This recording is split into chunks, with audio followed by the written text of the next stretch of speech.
Ladies and gentlemen, boys and girls. Ladies, listen! A billion years in the making. Off to Neverland! What do you know? You'll laugh, you'll cry, you'll kiss $3 goodbye. Welcome to Skywalking through Neverland. Now, before we proceed, I need to give a shout out to one of our listeners, Larry Stevenson. He actually promoted Skywalking Through Neverland on Facebook. It was very exciting.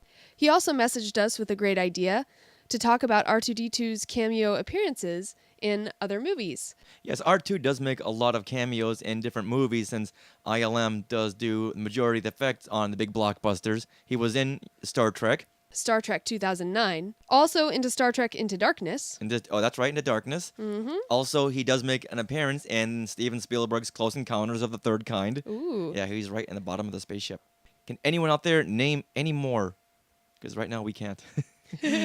Oh, you know what? I can. Raiders of the Lost Ark in the hieroglyphics. Yes, R2-D2 yes. and 3PO. Yeah, when you see Indy and Sala carrying the Ark out of the chamber, you see their shadows, and right on the pillar is R2 and 3PO. Yeah. Well, good call. Did Larry call that one out, or did you? You know what? Larry actually pointed me to an article that talks about these, so I'm kind of cheating and looking at my iPad right now. But we want to thank Larry. Thank you so much. If anyone else knows any other R2 cameos or any other Star Wars character cameos, please share it with us. Or even Disney cameos. I think that's okay. I think that's a good segment for a later show, because I'm already thinking of different movies that have different Star Wars characters in them. Mm-hmm. So I think we should do a whole investigation on Disney cameos in other movies. Yeah. All right. Coming soon to a podcast near you. Now, I've got to go from that to saying I'm pissed. Let's tell everyone what's going on with the show today, and then you can talk about why you're pissed. No, I'm pissed. No. Well, let's make sure that everyone knows that Fangirl Tricia Barr is going to be on the show, and I'm so excited. I'm happy about that, but I'm still pissed. Well, it's very exciting. She's our special guest today, and wow, it was awesome to talk to her. And also, we'll be talking about Star Wars and Disney dates. I'm happy about that too, but still I'm pissed. Oh, stop being pissed, because we also have vintage videos, more vintage videos that you've been putting together. Yeah, that was fun, but I'm still pissed. All right, so then why are you pissed? I'm pissed because this morning we woke up to the news about New York Comic-Con, which is going on this weekend, October 12th to the 13th, and they open up the New York Comic-Con Survival Guide. And number 3 was please shower. Which I can understand. I can understand that too. Okay, please shower, because we've all been to Comic-Cons and conventions where there have been some stinky people. Yes. Such as Disney's D23 Expo. Yes.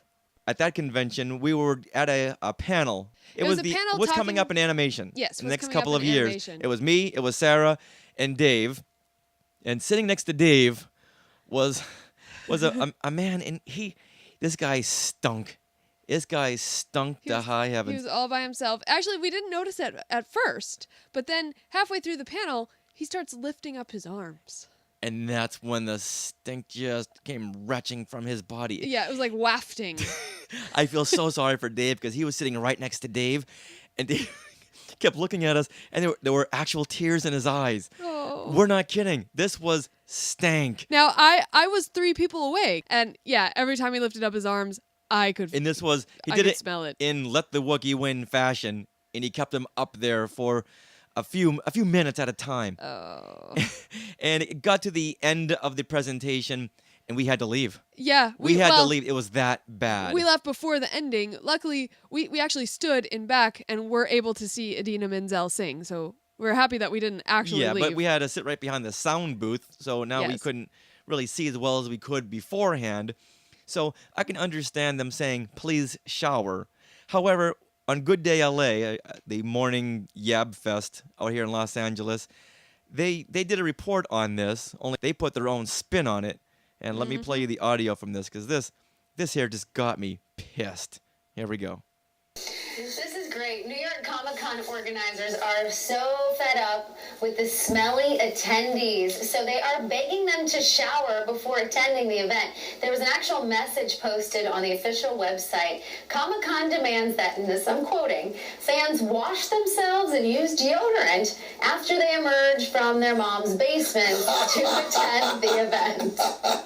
Apparently this is such a problem. Comic Con listed shower as item number 3 on its event survival checklist. I think that totally tongue-in-cheek. That's very funny. But in their mom's basement, that's exactly Nerds, take notice. Okay. Use that.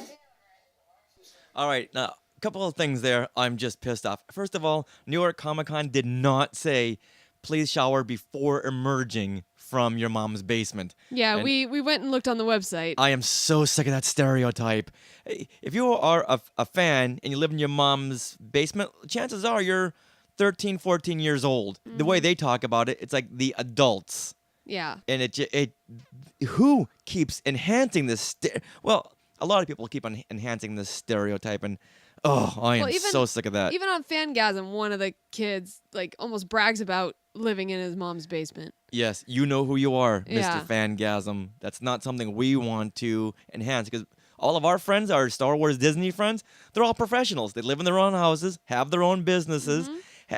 They do not live in their mom's basement. I know even Tricia Barr says on her blog that she has observed that most Star Wars fans are very, very intelligent. They usually hold white-collar jobs, and it's like the opposite of the stereotype. I've been a fan for 36 years. I've never, ever known anyone, even in their teens, live in their mom's basement.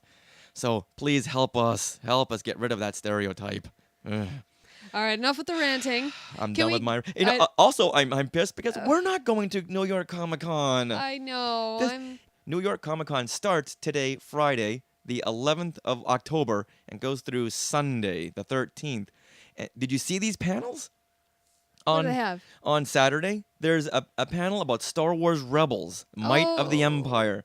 Let me read a little bit of what they... Now, wait, didn't Tricia say she's attending this one? Yes, Tricia Barr is attending this one. Lucky And Tricia. I can't wait until she tweets about this panel, because I know she's going. This is not a panel any Star Wars fan is going to want to miss. Yeah, in fact, follow her on @FangirlCantina on Twitter. I'm sure she tweets as fast as those people can talk. She's a fast tweeterer. Yes. But check out this show description. What happens when the Galactic Empire takes over a planet? What if Imperials took interest in your world and garrisoned stormtroopers and TIE fighters to maintain order? Luckily, there are those who are brave and daring enough to stand up against the oppressive Imperial might, the crew of the Starship Ghost, which that's like the Millennium Falcon of Rebels. Star Wars Rebels follow their adventures as they carry out thrilling missions against these dark forces. This panel is going to be hosted by Lucasfilm's resident Star Wars expert, Pablo Hidalgo. Ooh, who we met. We met him at D23. D23 Expo, yeah, but how awesome does that say? You know they're going to get a clip from Rebels. And also on Sunday, J.W. Rinsler is going to be doing a panel on his Making a Return of the Jedi book that just came out on October the 1st. I admit, I'm a very slow reader, and I'm still reading Kenobi. I'm behind on one Star Wars Insider. So I'm very behind. And you're also behind on a lot of entertainment weeklies. Yeah. So I'm very, very behind. But I can't wait to get into this one here. But also, they've postponed the release of the Kindle versions. And I really want to get my teeth sunk into those, because those are going to show clips from things that they're talking about, which is so exciting. It's kind of like what we're doing on our podcast, where we're talking about it, and then you can see the video as well. What are they postponing the release until? You know what? I looked, and I did not find a release date. But I just cannot wait for that, because there's going to be bloopers that we've never seen, and footage that have not been released ever, that J.W. Rinsler found when he was doing research for this book. So lots of unseen rare footage. Nice. Well, you're looking forward to that book. I am looking forward to Stan Lee's Kamikaze in LA on November 1st through 3rd. Oh, that's going to be exciting. Yes. Where's that being held? That's being held at the LA Convention Center. Oh, right, where Star Wars Celebration 4 was held. Yes. Oh, okay, I know exactly where that is. Yeah. So we'll see lots of fun fans dressed up. And of course, we will be among that number. And who are you going as? Well, you are going as Thor. Mm-hmm. So I thought I'd go as Mrs. Thor. Ooh. Now, is it Mrs. Thor or is it Thora? Well, I think Thora sounds kind of cool, but if you just say that within no context of Thor, Yeah. I think people get confused. So if you say Thor and Thora, I think you guys get it. Now, this is a fun convention because it's the only one. It's being run by people in the pop culture world. It's, you know who it's run by? Well, didn't I say it's Stan Lee's Kamikaze? Okay, that was a given. So yeah. So Stan Lee. So Stan Lee. And Elvira, Mistress of the Dark. Oh, I forgot about that. Because when you think, well, that makes sense. It That makes does? sense. Well, yeah, she hosts a lot of those nighttime sci-fi cult movies, so she's good for something like this. So yeah, whereas Stan Lee is more mainstream, but she I think is down more on an independent level. Okay. So I think that makes a good team there. And the guests at this year's Kamikaze include Pat Carroll. Sarah, who's Pat Carroll? Oh, she's the voice of Ursula. She is the voice of Ursula. You know what? I'm not sure if I'd want to see that panel because I have her. When I hear that voice, I think about the big purple octopus. And if I see what Pat Carroll looks like, I might think of her instead of the character. Actually, Disney does kind of animate their characters to look like the voices. I mean, I'm hoping to God that Pat Carroll does not look like a big purple octopus. Well, no, but even the genie kind of looked like Robin Williams to an extent. Little facial features there. Yeah, and when Robin Williams does start on his rants, he does turn blue. So I guess that makes sense. Your friend Kristen Hackett is going to be there. Oh, yeah. In fact, I just saw a tweet this morning with a picture of 4 of the Fangasm people, including Kristen Hackett, all with Ashley Eckstein. Oh, I know. It was a very cute picture. It was very cute. Thank you for tweeting that out. I don't think Ashley Eckstein could take a bad picture. At her universe. Also, Weird Al Yankovic. Ah. I'd be very excited to see him because I he think did that so. awesome video when The Phantom Menace came out called The Saga Begins. And it was a great retelling of the plot of The Phantom Menace, all done to the song American Pie. Mm-hmm. If you've not seen it, then you've got to see it because he does it very well. And even though Weird Al is known for his parodies, such as Eat It, which was the parody of Yoda, Beat It. the he the did Yoda one. He did Yoda, which was the Yo, tune yo, of yo, yo, Lola by the Yoda. Kings. And what is great with The Saga Begins is that he never makes fun of the Phantom Menace. No. He goes through every plot point and every story element, and he does it such as a true fan. So I'd love to meet Weird Al and just tell him how much I appreciate that. Mm-hmm. Dean Cain is going to be there, Ooh. who we talked about last week. Yep. That would be fun to meet him. Oh, and also, you know who's going to be there? Margaret Carey. Margaret Carey. Remind us who that is. When Disney was creating the animation for Peter Pan, they needed a live-action model for Tinkerbell, and so Margaret Carey was that model. Oh, and you've met her before, haven't you? I've met her actually like 3 times now. She's always at the D23 conventions. And this past D23 Expo, I happened to be walking around in my Jedi Tink outfit, and I walked past a booth where she was on a radio show for Mice Chat or Mouse Lovers, one of those, and she actually called me out while she was on the show. Wow. Yeah, and in fact, I was walking. She's like, "Oh, who's that?" And I turned around, and she like proceeded to talk to me for 5 minutes. As she's already doing the other show. Yeah, yeah. So I think she forgot she was I'm doing on the other show. I'm on the radio somewhere on some podcast episode, but I can't find it. So She called you out as a fairy sister. Yes. Yeah, that was very exciting, and she's so tiny and cute, and Yeah, just she's literally no bigger than the actual Tinkerbell. About that big. yeah. So that's what's going on for Kamikaze in November. Hope to see you all there. And now the biggie, Star Wars Celebration Anaheim. Mm-hmm. Now, we're going back and forth between Star Wars Celebration 7, Star Wars Celebration Anaheim, and Celebration 2015. As to what to call it? Yeah. Okay. I don't think an Who's official we? name. Me, Just everyone? We, the social media world. The blogs, Even the if you look up like podcasters. Wikipedia, it'll say this, or this. Oh, So I kind of like Celebration 2015, but then again I like Celebration Anaheim because we're so close to Anaheim. right. It feels very close to home. And as of this date, Friday, October 11th, 551 days. Ooh. This is going to be really, really exciting because remember for Celebration 5, Disney World had a big last tour to Endor Star Wars party. So you can just bet your bandolier that Disneyland is going to have a big Star Wars to do. Mm-hmm. Now, I know from talking to some of our insiders, there's going to be some stuff already set up. None of the... At the Disney parks? Yeah. Yeah. At Hopefully, at this point, none of the major stuff will be done, unfortunately. But there are some things that will be ready and waiting for us fans in 2015. And remind people what the dates on that are. For Star Wars Celebration 7, Anaheim, or 2015, the date is going to be April 16th through 19th. So mark your calendars. You can buy your tickets now. So that's our con news for this episode. So sit back and enjoy our upcoming interview with Tricia Barr. Be our guest, put our service to the test. Tie your napkin on your necessary and we'll provide the rest. Soup du jour, hot hors d'oeuvres. Hey everyone, and welcome once again to Mouse Droid Mixer. Today we have Tricia Barr, super blogger, super fan, and a super guest. Hey Tricia, thanks for being with us.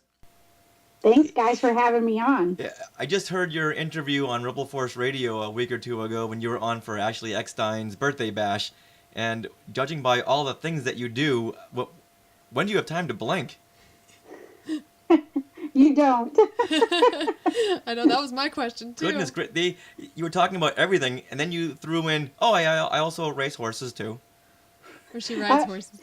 Yeah, I'm an engineer, so I do a professional engineer. I'm licensed, and I design traffic signals in Florida.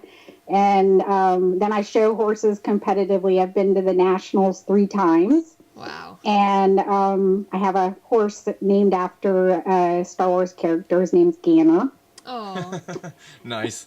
And then I just finished my novel Wind, which is a military science fiction with some fantastical twists to it, and I blog. Yeah, in fact, I've been following your blog and reading about Wind, and I'm very excited for it to come out. Oh, good. Is there a release date? No, not yet. We just finished the manuscript. This week was our deadline, and then there'll be news as soon as I get the publishing details finalized. How often do you write for Star Wars Insider? Let's see. It's kind of a fun story. I had started writing for Savudu. Now it's almost been 2 years now, shortly.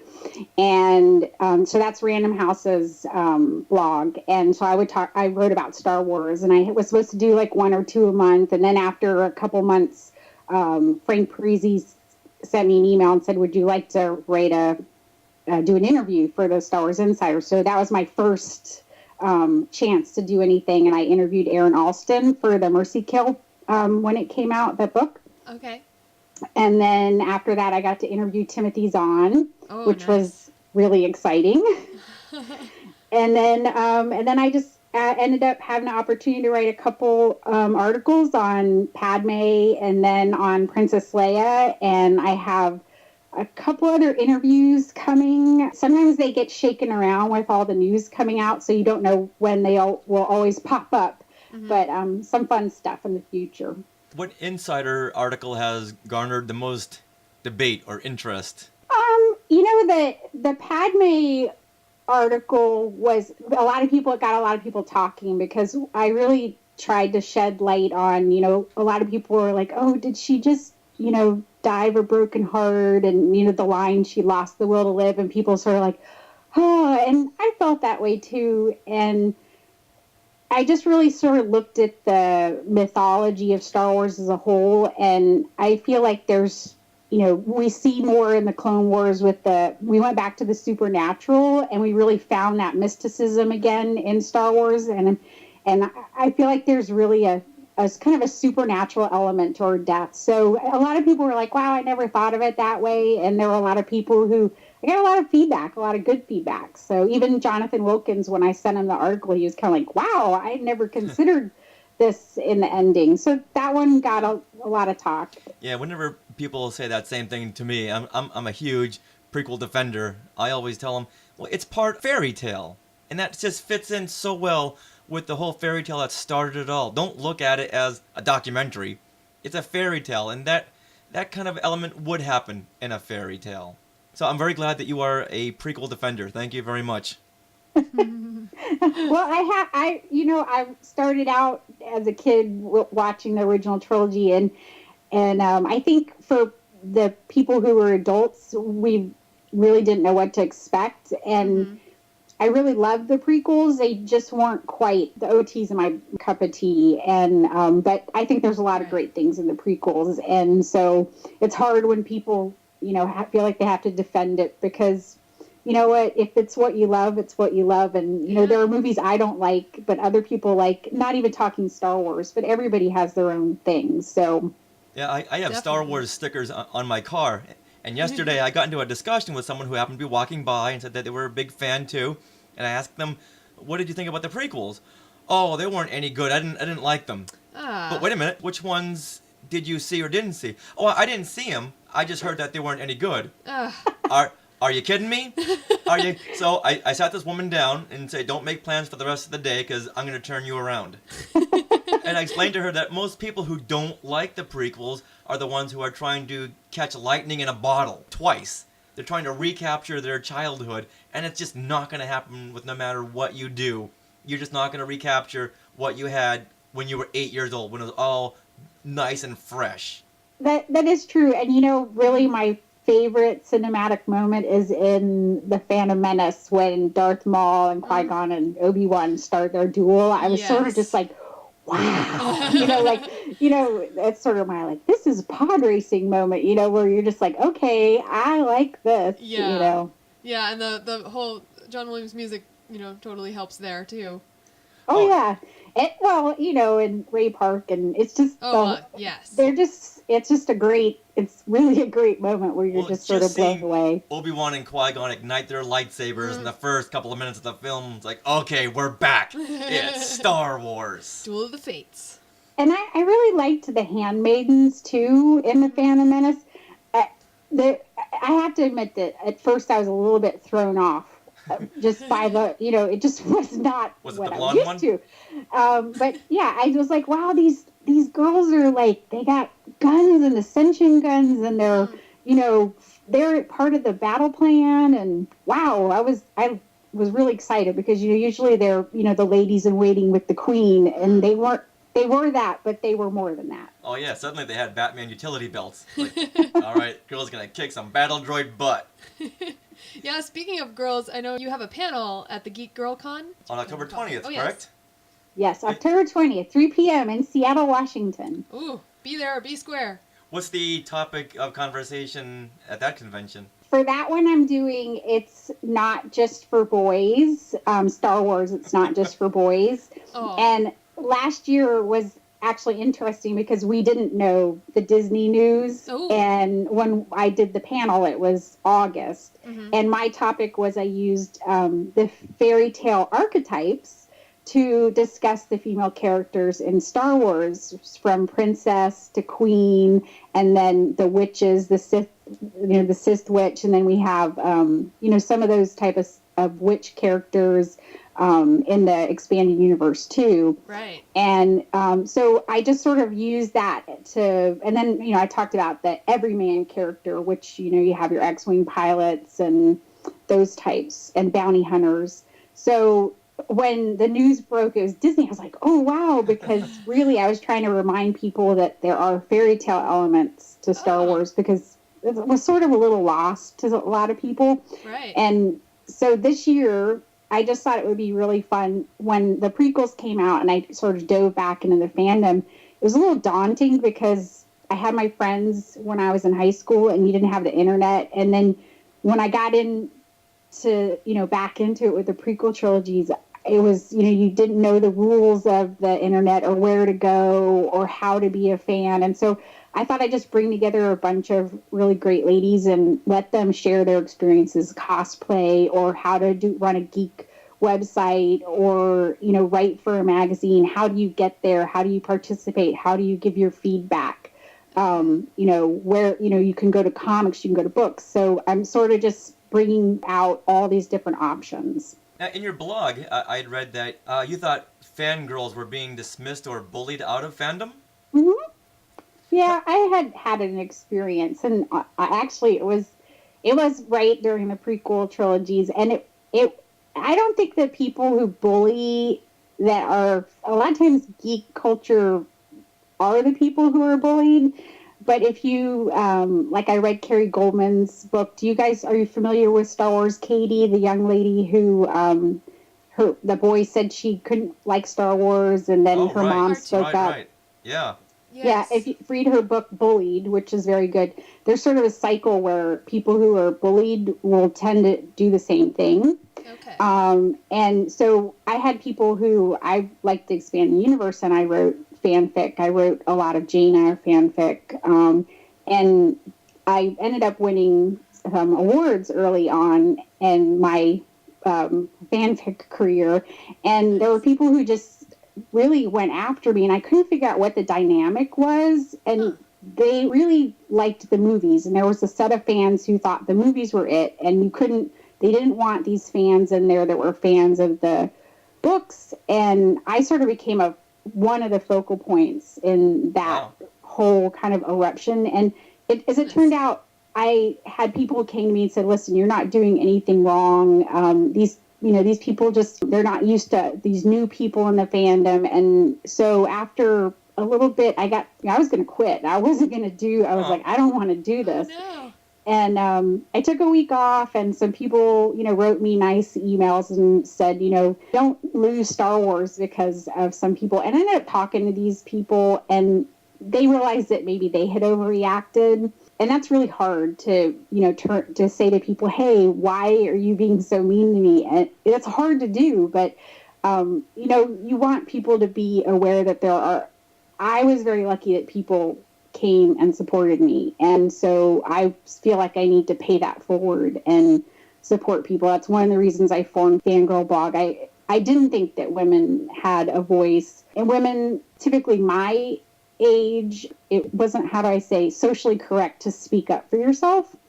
And so, and we also a lot of women weren't part of the, new internet age. So there was a learning curve. You only had certain places to go and speak and participate, and they were controlled by a certain group of people, and they wanted the message to stay that way. And now blogging is so easy and podcasting is so easy. If the people aren't ones that you want to be around, are ways to find groups that will like what you're talking about. And that's one of the things I want to talk at the panel too, and say, hey, just go ask somebody. That's my thing. I'm like, don't be afraid. People aren't going to bite you. And if you say, hey, where do you go, share stuff with Mara fans, where should I go, or stuff like that. Mm-hmm. There's almost like a civil war in the Star Wars universe. You had the movies, or you had the EU, and that was it. And I still know people like that. Well, for a while, that's all some people did have, right? Was the expanded universe. Absolutely. And we call it the dark times, where you thought there wasn't going to be any more movies. So that's when I got into Star Wars, was the dark times. And for a lot of people, you have to remember, for a lot of people, they kind of, Heir of the Empire was their Star Wars because they didn't watch it as kids, but they read it and then started watching the Star Wars, or right. the... Just like the Clone Wars is the Star Wars for this new generation right now. Some kids don't know who Han Solo is, but they knew Captain Rex, they know Ahsoka, they know everybody. I know. I went to the Clone Wars screening, and they asked some question about some clones, and this little 9-year-old kid put his hand up, and he rattled all the names off. I was like, wow, okay, that's impressive. That sounded like me back in 1977. I was going to say, that's you, Richard. Oh, the Cantina? Well, there's Walrus Man, there's Greedo, there's Hammerhead, and Snaggletooth, and of course those are the Kenner names. Yeah, but that's like for some people their baseball stats, or right. Whatever it is that some people want to say, oh, they can tell what any car is by the tail lights and the shape of the fins or whatever on them. And these are the people that call us geeks. Like, oh, really? You're waiting outside, half dressed in Seattle or New England, and it's December for tickets with your body painted half red, half blue, just so you can hold up a sign that says we're number one. And we're the geeks. Exactly. Of course, they don't see it that way. Now, who do you think in the Star Wars universe, movies or expanded universe have done the most for the fangirls? You know, let's take out Princess Leia and Padme. As far as characters? As far as characters, yes. Well, I've heard different people say different things. I'm curious to hear what your reaction is. Well, my personal favorite's Jaina. The part I really enjoyed her was in the New Jedi Order. You know, she was sort of when she was young, they sort of did those simplistic stories, and I liked them, the young Jedi Knight stories. But she went through a true heroine's journey in the New Jedi Order. They sort of truncated. She didn't get the whole, at the end, she didn't get to be the hero too, which was a little disappointing. Jason really got to be the hero of that whole 19-book series. But she had this really great where she sort of realized that that the Skywalkers weren't the only people that fought these wars. She sort of realized that she was special but not special. I don't know if that makes sense, but she realized that it took a lot of people and teamwork to become successful. And she was very innovative. She was in Rogue Squadron, and then she ended up leading her own twin sons in a squadron that she took over from Luke Skywalker. So there was a lot of things that she did like Luke. Yeah. And Mara, of course, is the most famous from the expanded universe, and she's a great character because it's a different style. We meet her as an adult, and she has a redemptive arc, which is a little different than a heroic arc. And she is a hero, but it's a different type of journey. We don't catch her as she's growing up. We catch her as she's, when she's already sort of found her moral compass and she decides that she knows what's right in the world. So they're different, and they're both great characters for that reason. And so those are my two that I think they've made the most impression on people who like to read. And what a great message with Mara, that even though you're an adult, your perspectives can change. Who you are may or will change. A lot of people will think, I'm an adult, this is who I am. And those people just get stuck in wherever they are in life. But no, if you think about it this way, you may think a different way. Just open up your mind, broaden your horizons. And I don't think too many adults are able to do that. So when I read that in the Timothy Zahn books, I was so happy that a character of this age was able to turn her life around. And even with Ahsoka, I love Ahsoka. At first I was like, man, they can't do this. She's like, Anakin doesn't have a Padawan. How are they going to do this? And she's going to die. That's when the Clone Wars were started. I'm like, I started getting into her character. I'm like, oh, I don't want to get into her character because it's not going to end well. And then I kept watching and getting more attached. And by the end of season 5, I'm like, oh, thank goodness at the end. Did you really think? Were you one of the ones who thought Ahsoka was going to die? Because there was two different camps. Well, here's the thing. It was going to be really tough to have a way around it. And having watched George Lucas's storytelling and knowing he was involved, I knew that was sort of where his brain would go. Yeah, and that's where he wanted it to go. But you kept looking, I'd go to the panels, you see Dave Filoni would kind of cringe and get these uncomfortable looks, and you just felt like, oh, he's going to try to save her. Come on, that was sort of where my hope was coming from. I'm like, me too. I think if anybody can do it, he can. Well, knowing what a role model Ahsoka has been to kids, I just knew there was no way they would ever kill off Ahsoka. There was just no way. So I never feared for her. Well, my nephews are really into the Clone Wars, and so I was always like, oh, I don't want it to be crushed. So, in the end, the way it ended, I know it was sort of abrupt and it was a surprise for everybody, but it was, I'm happy. I'm glad we had how it ended, and that we still have that kind of positive, hopeful message for Ahsoka. How excited are you about all the latest Star Wars casting news that majority of the casting calls are for females? Have you read my blog? I'm trying to contain myself, but I'm very excited. Oh, good. I was leading you. Well, of course, the Disney news, I felt like that was a very positive message. Their licensing messages. I think Disney and I think these bigger franchises started cluing in when Joss Whedon sort of snuck, Black Widow into the second most screen time in the Avengers. They didn't really even want her, and he's like, "Come on," and they ended up with this huge box office, and so I'm obviously we don't have any news, but I have my fingers crossed, and there's a lot of good signs that we're going to get a lot of really great things. I mean, everybody's asking for a superhero movie, and we forget that Jedi are superheroes too. And we're talking about characters with extraordinary powers, not just like Katniss Everdeen is a normal human being who becomes a hero. We're talking about superheroes, and if they do a female superhero, it will change storytelling in an enormous way, because people are going to start going, I want to do Wonder Woman, and I want to do, all these, Batgirl, Batwoman, a lot of other stories are going to, and not just, heroic stories, but all types of stories for female characters. I know a lot of studio executives, they keep debating about Wonder Woman. Will it be popular? Will it be popular? It will if you do it right.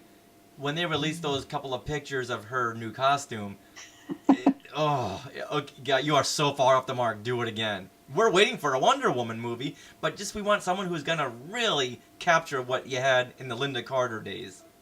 Did you see that new short film that someone did about Wonder Woman kicking some butt? Yes, I did. That was I will be the first one in line for that movie.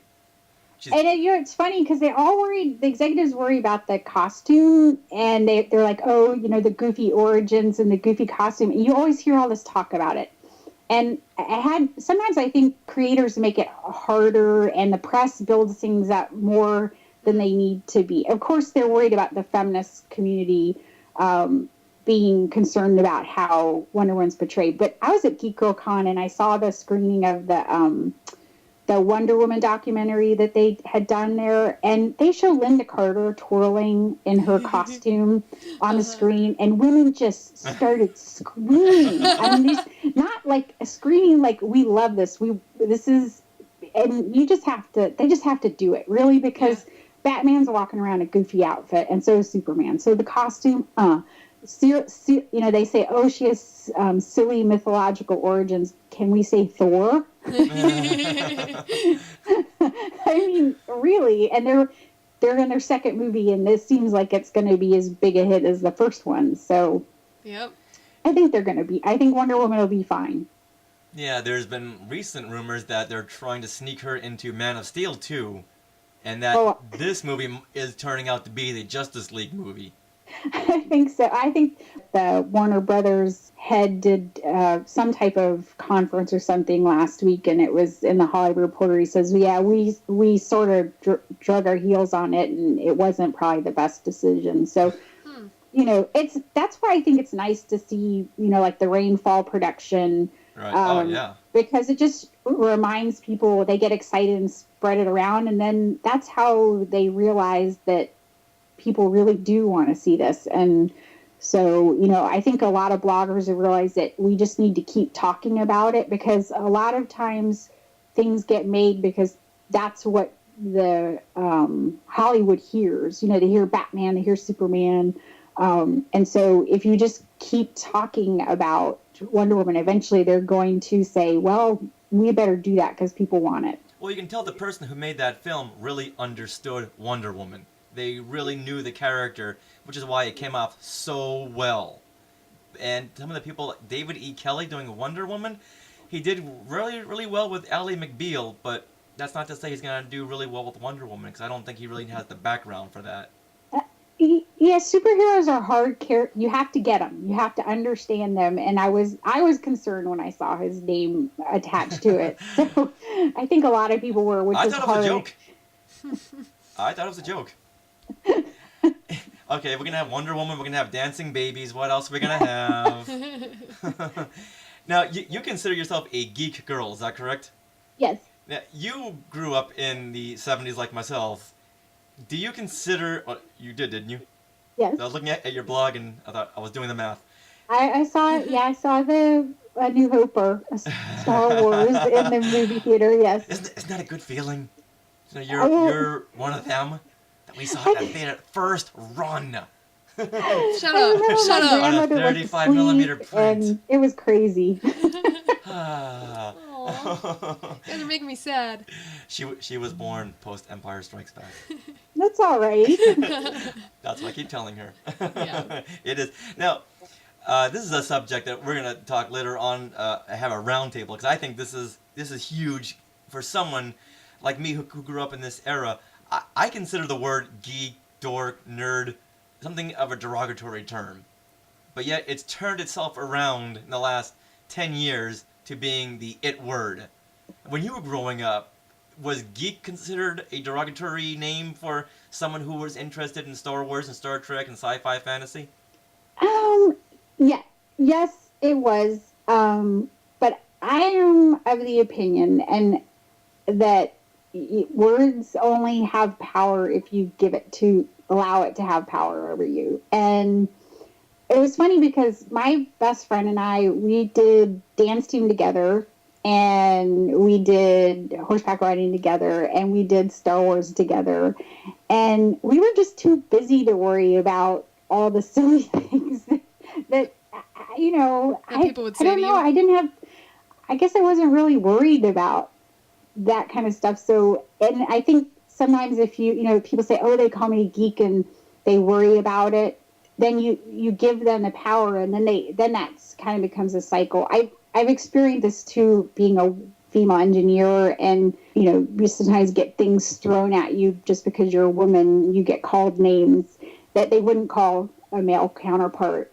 People say fangirl was if you look at fangirl in the Urban Dictionary, it's not a nice definition. It's a not nice definition of women or female fans. And so that's the reason I picked the name I did. I'm like, I refused to be called, for someone to say you're a fangirl and it to be a negative thing. So I took that, and I took my logo, and I went to a logo designer, and I said, fan is the most important part, make that in big letters, and then put the girl in pink, because I'm a girl, and it's not a bad thing to be a fan girl. Oh, not at all. So.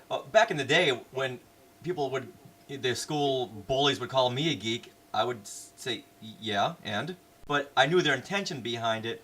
When Potsie on Happy Days was called a nerd, the whole word just blew up, and everybody who was less than a jock was now a nerd.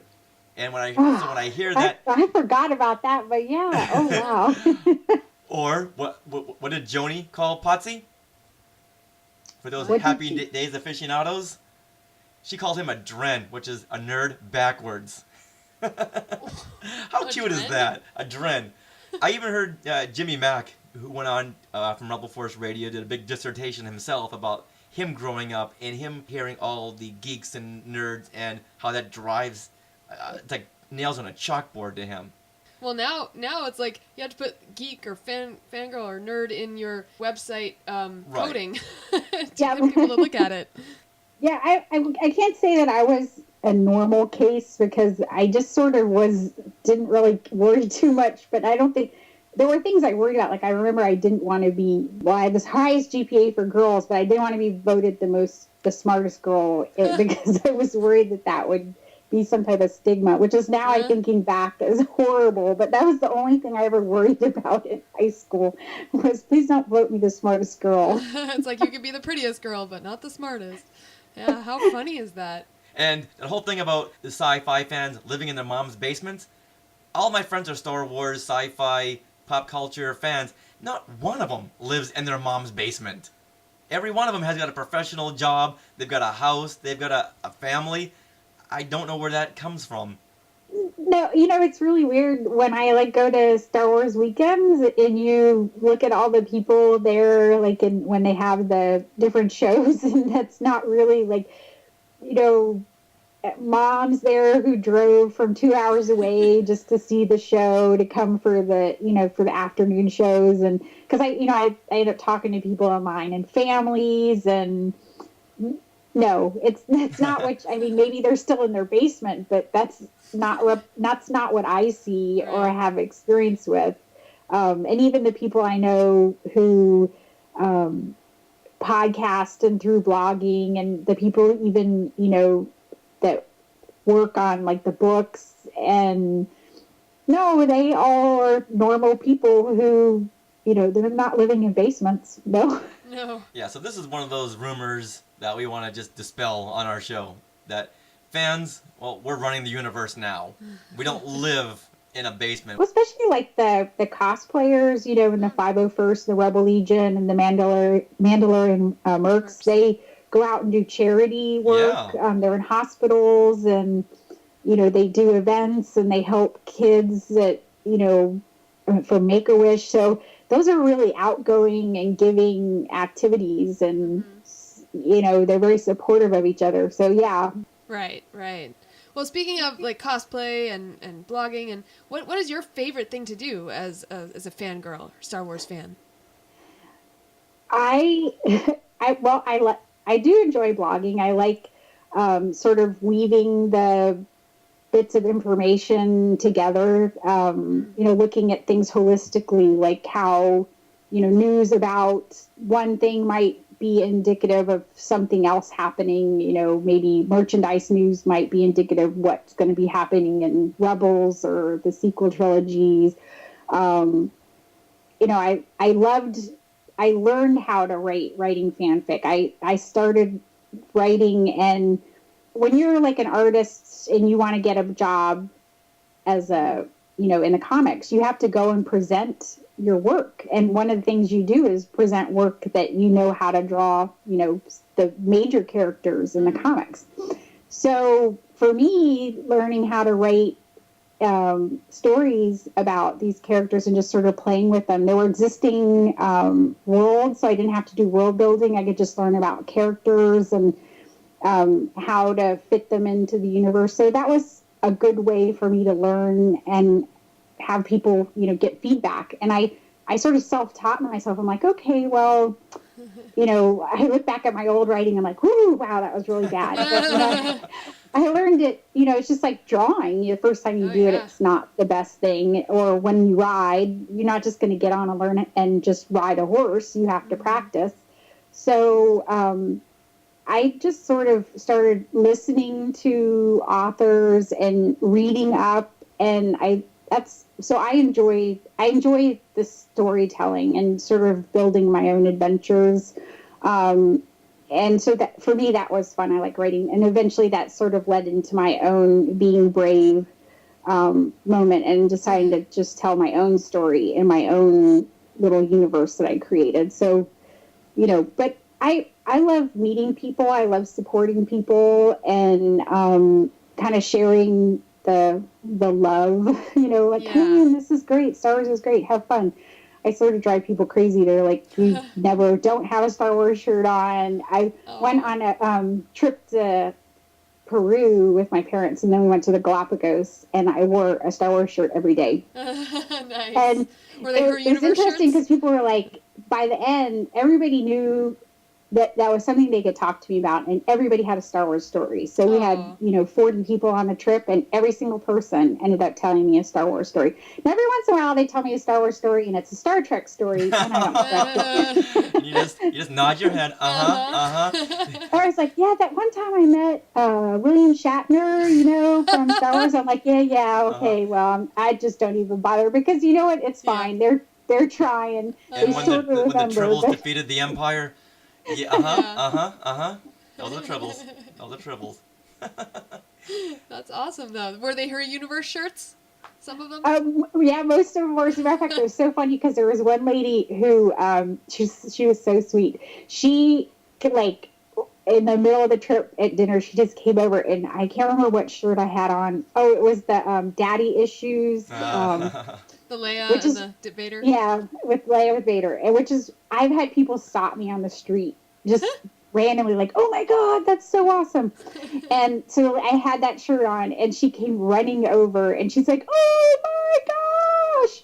And so I ended up, I showed her the website, and she was just freaking out. So it was kind of fun to, have this, like, she's like, why didn't they have this when I was a kid?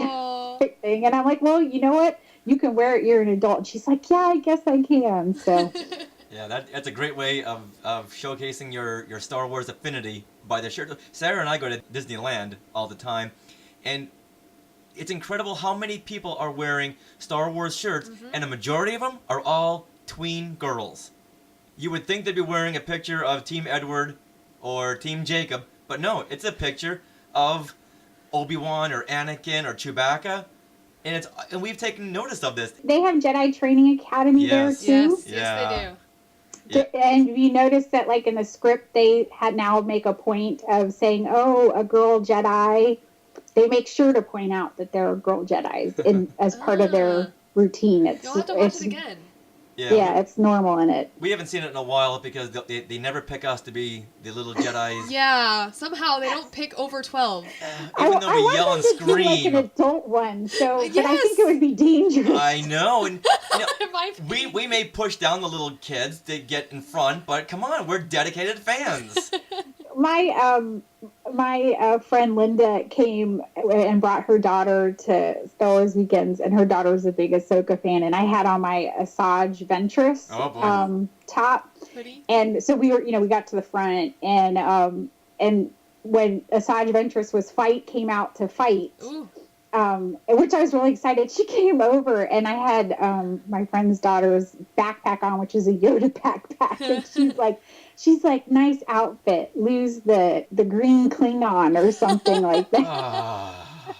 But the lady was so awesome because she stayed in character. Yeah. And then she came That's back fun. around and talked to the guy next to me, and she sort of like did Asajj, sort of this deadly, and he's like, she scares me, and I said, I think that's the point. Yep. That's awesome. Oh, that's awesome. Wish they had Asajj at Disneyland. I have to come ask, do an interview with you guys, closer. Are you going to Celebration? Oh, yes. That's literally down the street from our house. Yeah, we're so excited. That's 20 minutes away. That's not in Orlando. It's not in Germany. It's in Anaheim. Well, because went to Disneyland as a kid a bunch because my grandma lived in Los Angeles, and so but I haven't been in a long time, and so have all these questions. I'm like, but when it gets closer, I'll have to interview you guys and be like, okay, what's the scoop? Where to go? And Yeah, in fact, we just brought our friends to Disneyland for Halloween, and they were so thankful they went with us because we were showing them the by roads and the back ways, and you slip through here, just to get around the crowds. Yeah, we do know of maybe some fun things coming up, like integrating more Star Wars into the parks, hopefully, so that will be very exciting. Well, we will definitely look forward to meeting you. Yeah. Yeah, I might have to follow you guys around. I'm hoping they do, they did that night event at Celebration 5. Yes, they did. Yeah. Where they and had I'm the special... hoping they do something like that. So... I hope so too. That would be really awesome at Disneyland. Yes. To do. Yeah, in fact, we got an insider friend over there who's at Disneyland. Yeah, he says that you know what that could happen. That would be really cool. The coolest thing was the Indiana Jones stunt. Yes, that was awesome. Oh my goodness! Did you see the one with George Lucas? No, he was in the show. I'm trying to think how this went. I think I was in the first one. And Yeah, came to the second one. That's the one we were sitting first in. one? Yeah, it had all the Clone Wars actors. Yeah, and Warwick Ashley Davis. Eckstein, yeah. Yes. Yeah, I guess the that was second one. awesome. Yeah. And they're going to be partially done with their Star Wars Disneyland transformation. So there's no way they would ever let this opportunity pass up. Yeah, I would hope not, because that'll be fun. But I know that I was within feet of George Lucas in the crowd. Oh wow! Because it was there was you're just sort of walking. There's tons of people walking, and then all of a sudden there was all this whoosh, and everybody's turning, and then you're like, oh, there's the back of his head. Oh. Okay, Yeah, that's something.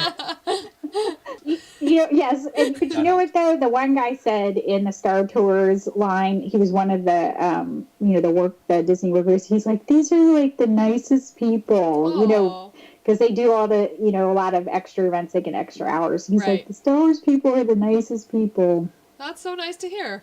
Yeah, I've never had a bad experience with any Star Wars fan. They're always so welcoming, so accepting, and you can just join in any conversation. We go to a lot of Disney Star Wars events, and it's just like being in a big family reunion where you don't know anybody. Absolutely. And you know what I like to do is, I've been on Star Tours so many times that I don't even want to admit how many times. But now I just go because there's at least a couple people on the ride who've never been on it before.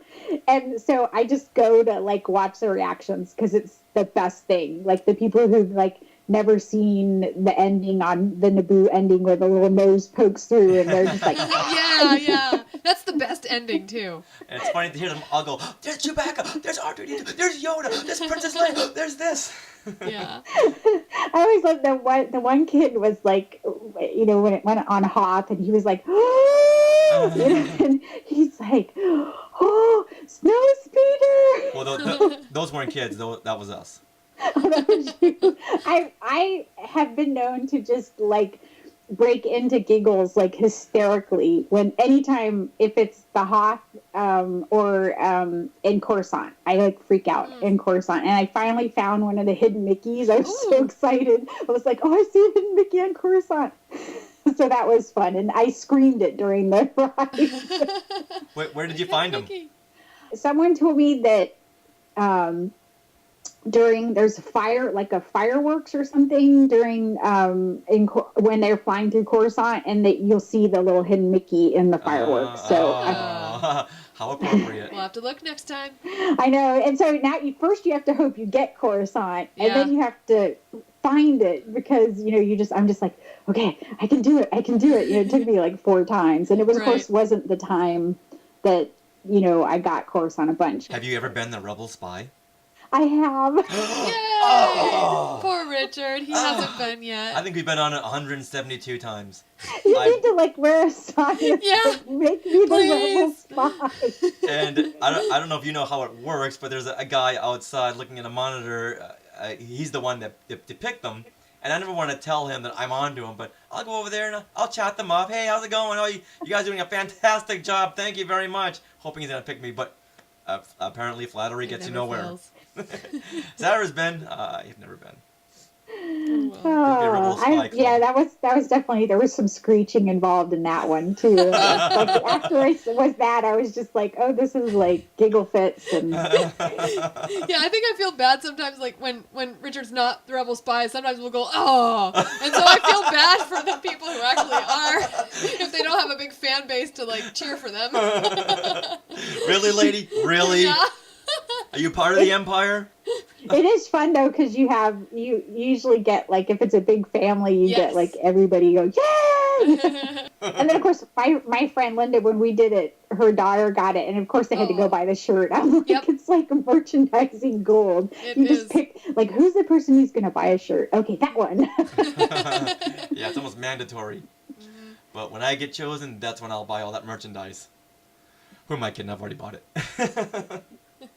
Well, Tricia, I want to thank you so much for your time. Really, really appreciate you being here on Skywalking Through Neverland. Is there anything that you want to throw out to the listeners? Where can we find you? What you're doing right now? What you want to pitch? So fangirlblog.com, that's where you can find me blogging, and Twitter @fangirlcantina. And from there you can find anything I'm doing. I'll I tweet anything I've written on. So like today I contributed to the Mind Meld on Sci-Fi Signal, which is a fanzine. So I talked about books that I felt were worthy tie-ins. And of course they were all Star Wars books. Nice.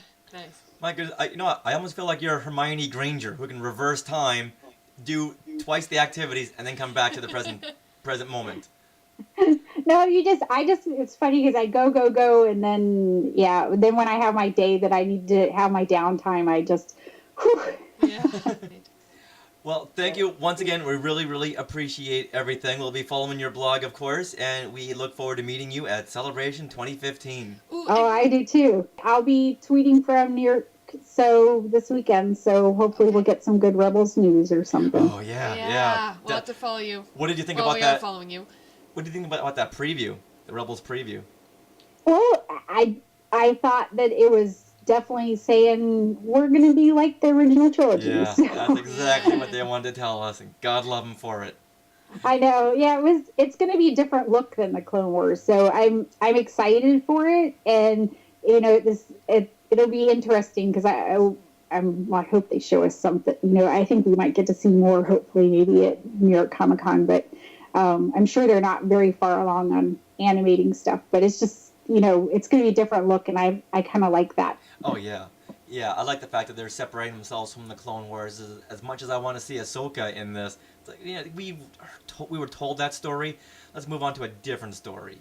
Yeah, I think we'll have some new characters. I think this will be, a new adventure and new fun people, and we'll get to see their story, and maybe we'll see some old friends from time to time in the Clone Wars, because that's always a good way to get other people to come and check it out. That's true. I want to see those Ralph McQuarrie lightsaber wielding stormtroopers. That would be fun. Yeah. There's a lot of really cool concepts that I don't know. Did you see the little ships or whatever they were in the back of the Star Destroyer in the images? Did you look real close at the screen caps of it? No, I didn't see those. Yeah, there's some little ships or something in the back of that Star Destroyer. They're all they're parked up under the engines. Ooh, Easter eggs. Well, yeah, and then the logo on the underside of it is that ghost ship. Right. Yeah, I saw that. That's awesome. Yeah, but there's some there's something in there, their little fighter. So I was looking around on the internet, looking to see if there was any Macquarie art that might look like it, but I didn't find anything. Of course, it's not my area, but expertise. I'm sure somebody will find more information. But it's just cool to kind of ooh, I wonder what it is. Wow. Oh, I am so envious that you're going to be at New York Comic Con to see that Rebels panel. That is going to be that's going to be, get there the night before. That's going to be jam-packed. That's what I'm I hope they let us go to the bathroom, because I think you have to get in and then you stay in. So. Oh, no.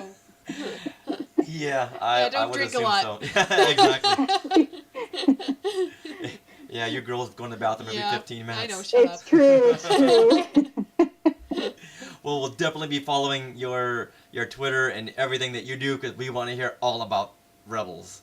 All right. Well, you guys talk about my favorite things, so Disney and Star Wars and all that. So great. I think I was like Jedi Tink. That's the coolest thing ever. Aww. Thank you so much. It is. Well, Tinkerbell's my kind of one of my favorites too. I just like her. So yeah, she's so mischievous and cute.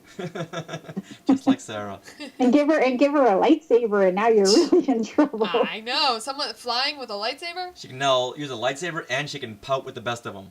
You get her in a bad mood, she's gonna pout. All right, well, Tricia, once again, thank you so much, and we look forward to meeting you, hopefully sooner than in Celebration 2015. Yeah. All right. All right, take care of yourself. Bye. All right, bye-bye. Hit it, R2. Star Wars is everywhere. My name, is C-3PO. Kellogg's C-3POs. Oh, no! Detonation! Who? I'm a teenager from outer space.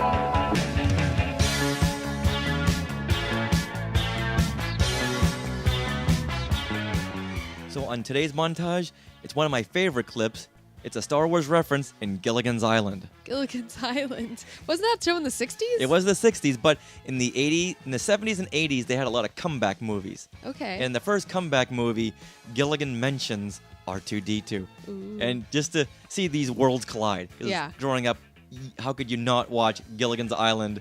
No, I didn't watch it in first run, but it was played on Channel 56 about 15 times a day. Okay. So to hear Gilligan mention R2-D2, for me, was a big thrill. Nice. Because it was something that you would never think would happen. It's kind of like hearing the Beatles do a cover of Gangnam Style. No one would enjoy that. No. And then on the next clip is a show called Alice from the 1970s and 80s. This show was based on Martin Scorsese's movie, Alice Doesn't Live Here Anymore. And in this show, the gang is outside Mel's diner waiting for the next close encounter. So I'm sure you can almost imagine a Star Wars reference fitting in here. Now, did you watch the show, Alice? Oh, I love the show. On Sunday nights, it was Archie Bunker, All in the Family.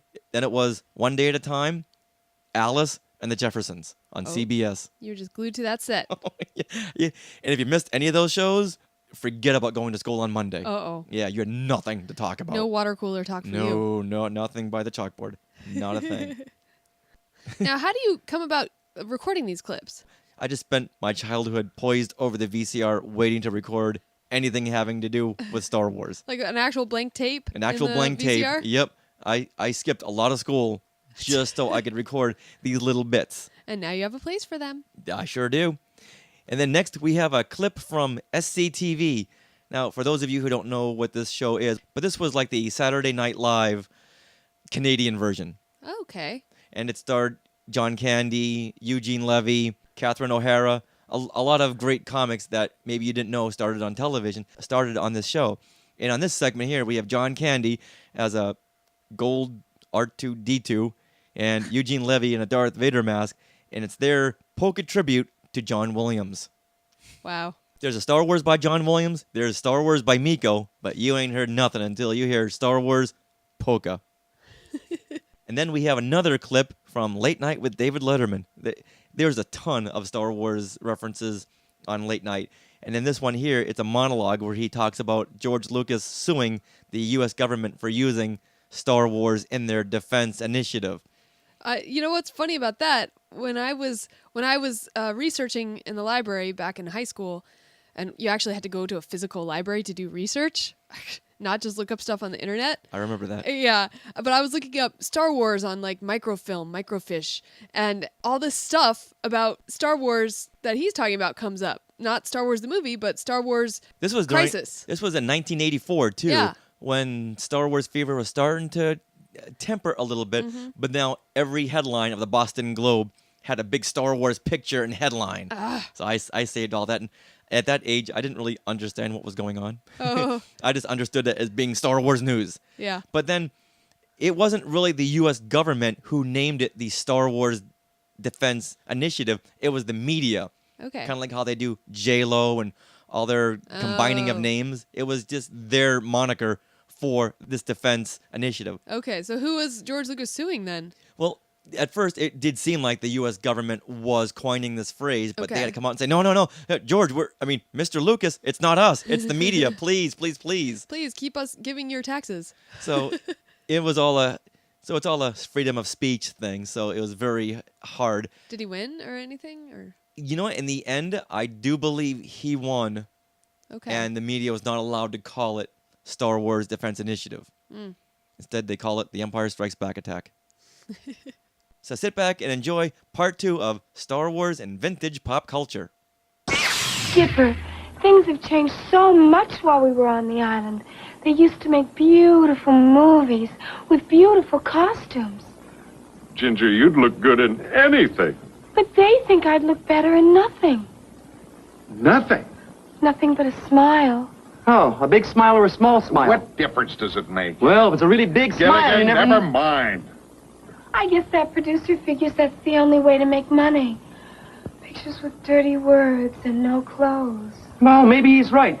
I've seen a lot of movies since we've been rescued. I saw Star Wars. They have little spaceships with red lights and blinking green lights, and they have this big fight. And how about the robot, R2-D2? Well, there's nothing dirty in that. R2-D2 is a 4-letter word. I think we should call it a night. No, Alice, please, that would be rude. Just think how we'd feel if we went to visit their planet and no one was home. Yeah, Alice, I think we should stay. I'd hate to come in here to work tomorrow morning and find a little note that said, "Sorry we missed you." Well, if you guys are willing, I'll stay. I think I better go. Oh, good. Chloe says if I break curfew one more time, I'm grounded. Well, may the force be with you. Good night, everybody. Good night. And if you ain't seen the movie Star Wars, you've been living in outer space. Stan? Star Wars was the movie that made lots of money. Some of it going to its composer, John Williams, whose tribute we're paying tonight. So, here is the music from the Star Wars.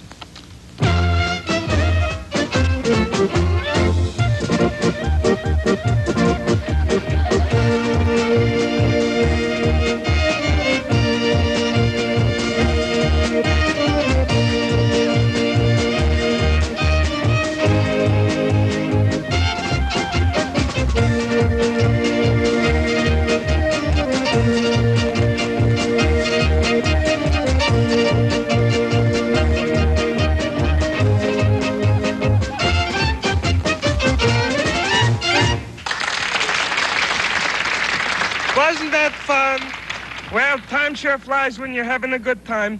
And that's it for the show tonight and our special tribute to composer and Lutonia's own fine son, John Williams. We just hope you had as much fun listening to the music as we did playing it for you. And with that, the Happy Wanderers Band. Oh, let's hear it for them. Come on. Aren't they great? Week after week. Just great. And this special thanks to the Knights of Lutonia for coming down to share your banquet with us. I'm glad you did that, as glad as we were to be able to play the music of John Williams for you. And a special thanks once again, of course, to Miss Vilviatsky for providing us with the cabbage rolls and the coffee. They sure are good. Now tell me, Stan, how does she do it week after week? And she's one amazing cook. So until next week, I'm your Schmengi. And I'm Stan Schmengi. And we're the Happy Wanderers.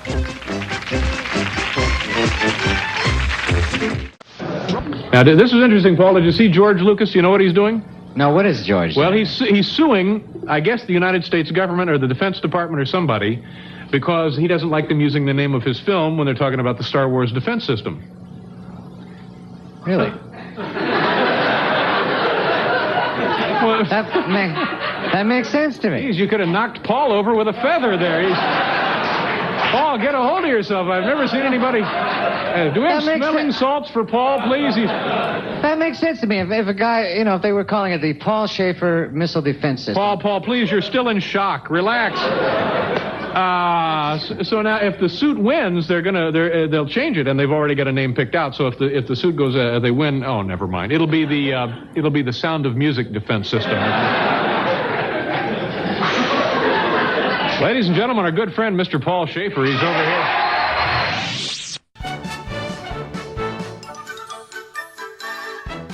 To start us off on this segment of Star Wars Disney history dates, we have October 11th, 2013. That's today. We better rush to a theater near you because Star Wars Episode 3 Revenge of the Sith 3D is being released in the U.S. Oh, sweetie. What? Oh, darn it. I know. You keep on putting that date in here, thinking that it might actually materialize. You mean it's not playing at a theater near us? But they said it was. No, I think we'll have to they said it was. We'll have to go see Gravity instead. All right. Well, let's move on to tomorrow's date. October 12th, 1982. The Jedi Master's Quiz book, written by 11-year-old Rusty Miller, is published. Aw. That would make Rusty Miller how old now? About my age, which is... Now, when this book came out, a lot of the fans of my age were pissed because this kid has his name on a Star Wars property and we don't. Oh. Yeah, it was a great book, but as you went along, you realized some of the answers were wrong. Really? Yeah, I can't remember which ones because I can't find my copy of the book, but some of the answers were wrong. And this kid was promoted as a Star Wars expert, but then 2020 did a segment on him, and you see him writing the book while looking up the scripts and magazines and stuff.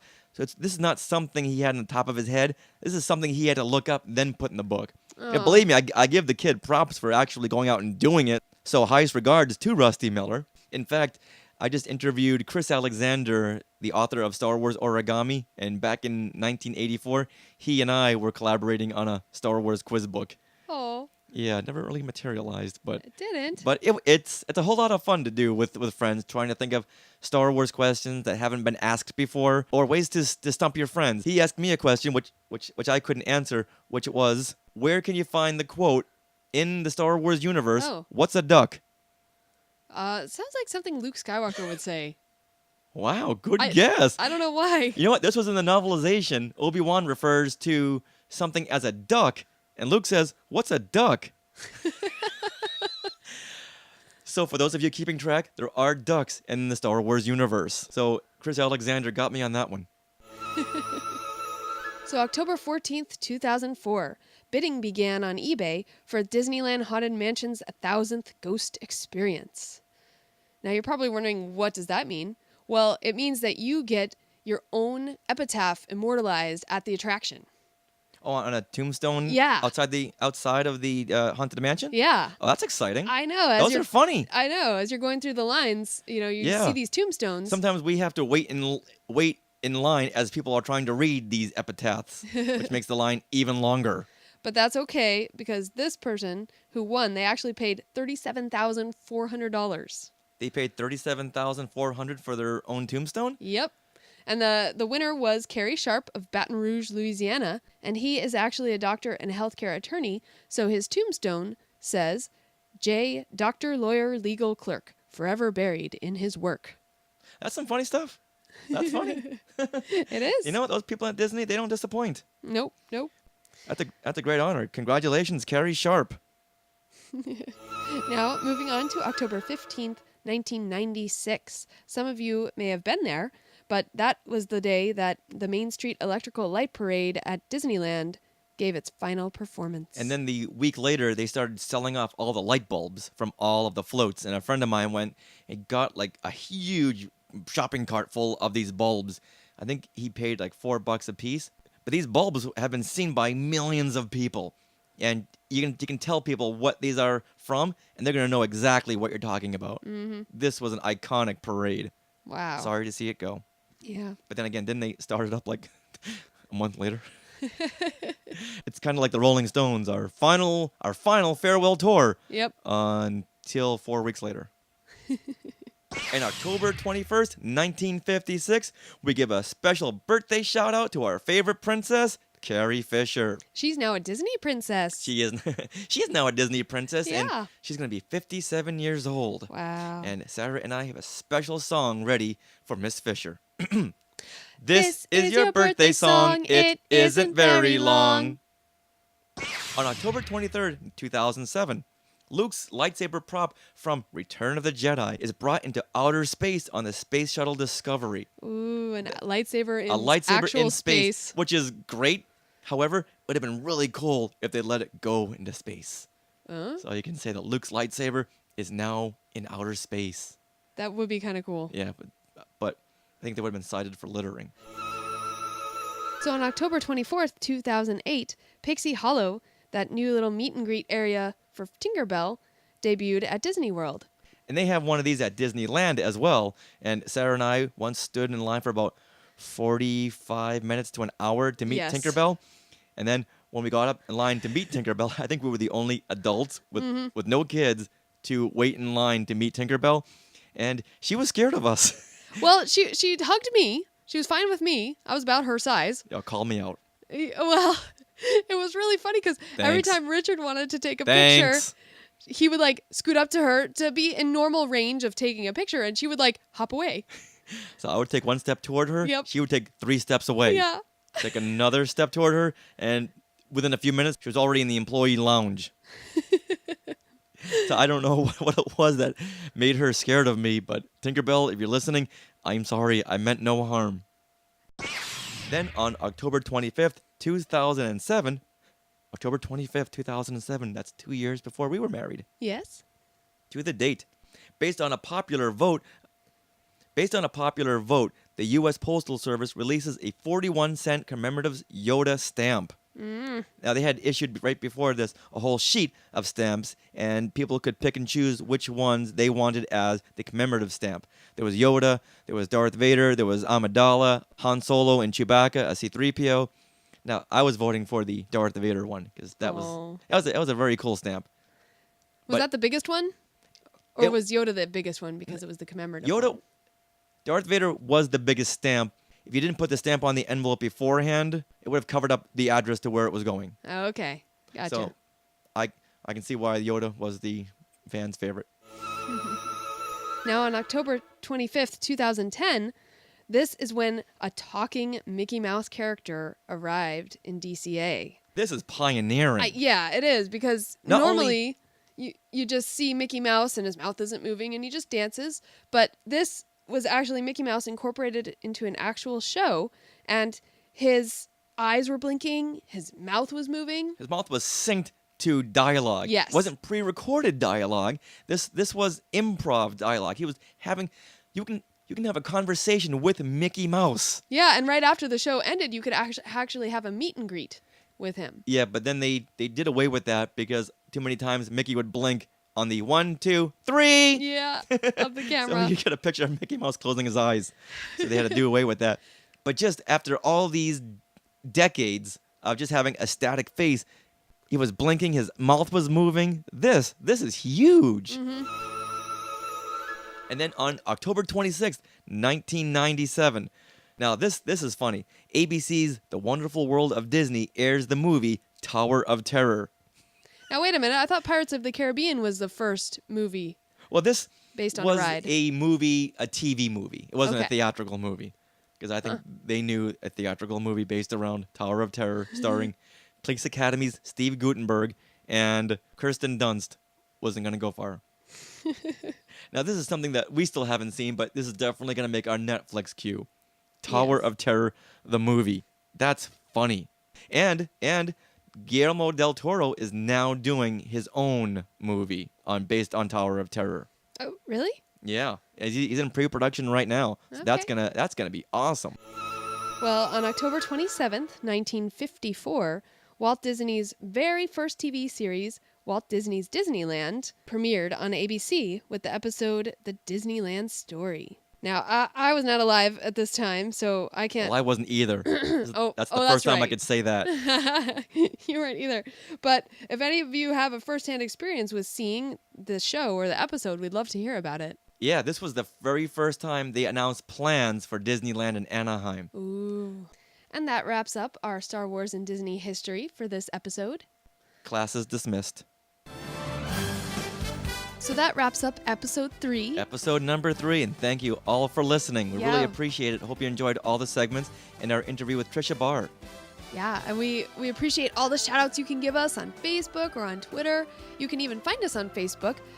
That's facebook.com/Skywalking Through Neverland. Yeah, and our friend Christina Groom gave us a big shout out because she had done a marathon. That's right. Yeah, she, if you go to our Facebook wall, she was in the Tower of Terror 10-miler with her husband, Anthony, and they dressed up as Lady Vader. Lady Vader. Yes. With a suit that lit up. Yeah. Nice work, It Christina. looked beautiful. And a stormtrooper. So she sent us a nice picture that said, This is how I'm going to skywalk through Neverland. That was very sweet of you guys. So we will see you next week when we have a full show with more segments, more interviews. And we'll have an interview with Star Wars origami author Chris Alexander. Yeah, we're also going to go over our trip to Mickey's Halloween party. We got to bring our friend Sam and Angel, who hadn't been at Disney in 20 decades. 20 years, yeah. That was a really fun trip. Mm-hmm. So tune in next week, and we will see you then. And remember, Neverland on Alderaan.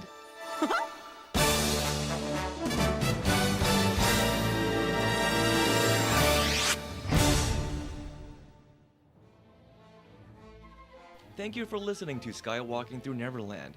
We would love to hear what you thought of the show. Please send feedback and suggestions.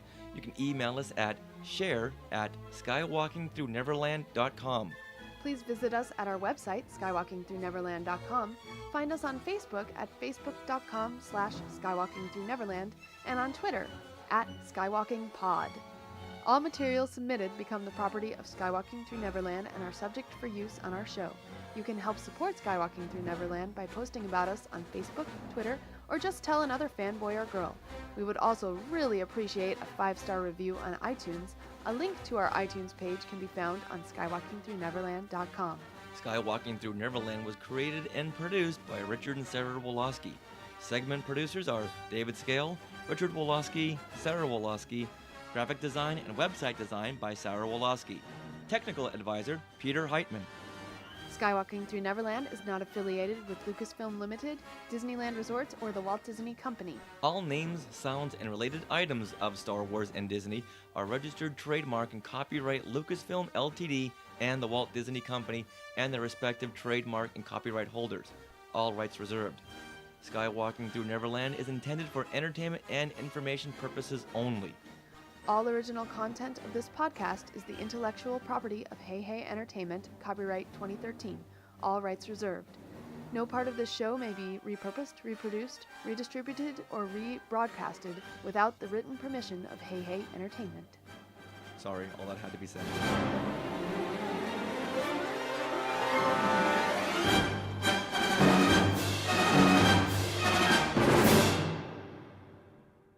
Goodbye. Live long and prosper. Wait, sorry. May the force be with you. And cut. That's a wrap.